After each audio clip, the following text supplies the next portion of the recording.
నమస్కారం. DR focus health కి స్వాగతం. రక్తహీనత నుంచి బయటపడడం ఎలా? శరీరంలో చాలినంత బ్లడ్ కౌంట్ లేకపోతే అది రక్తహీనతకు దారితీసే ప్రమాదం ఉంది.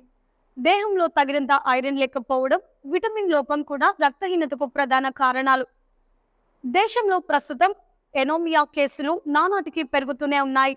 ముఖ్యంగా స్త్రీలలో ఈ సమస్య ఎక్కువగా కనిపిస్తుంది. సరైన పౌషకాహారం లేకపోవడమే రక్తహీనతకు దారితీస్తాయి.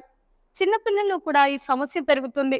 బిడ్డ గర్భంలో ఉన్నప్పుడే రక్తహీనత బారిన పడకుండా సరైన ఆహారం తీసుకోవడం చాలా మంచిది.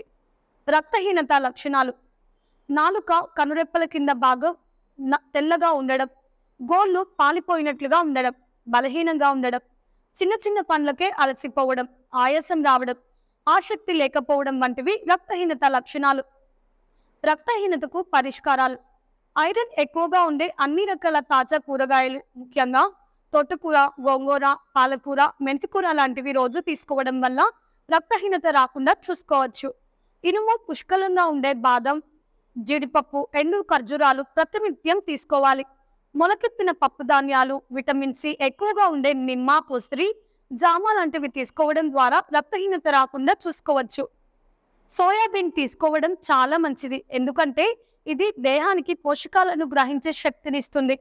బీట్రూట్ తీసుకోవడం ద్వారా మంచి ఫలితం ఉంటుంది. ఇందులో ఉండే ఐరన్, ప్రోటీన్లు రక్తాన్ని శుభ్రపరుస్తాయి. బీట్రూట్ ఆకుల్లో విటమిన్ ఏ అధికంగా ఉంటుంది, కాబట్టి బీట్రూట్ ను ఆహారంలో భాగంగా చేసుకోవడం ఉత్తమం. నువ్వులను పాలలో నానబెట్టుకొని లేదా బెల్లంతో కలిపి తింటే రక్తహీనత తగ్గుతుంది. బెల్లంతో వేరుశనగలు తిన్నా మంచి ఫలితం ఉంటుంది. తేనె కూడా రక్తహీనత బారిన పడకుండా కాపాడుతుంది. ఇందులో ఐరన్, కాపర్, మ్యాంగనీస్ పుష్కలంగా ఉంటాయి. నీరసంగా అనిపించినప్పుడు ఒక గ్లాసు నీటిలో 2 టీ స్పూన్ల తేనె కలిపి తాగాలి. మధుమేహం ఉన్న వారు తాగకపోవడమే మంచిది.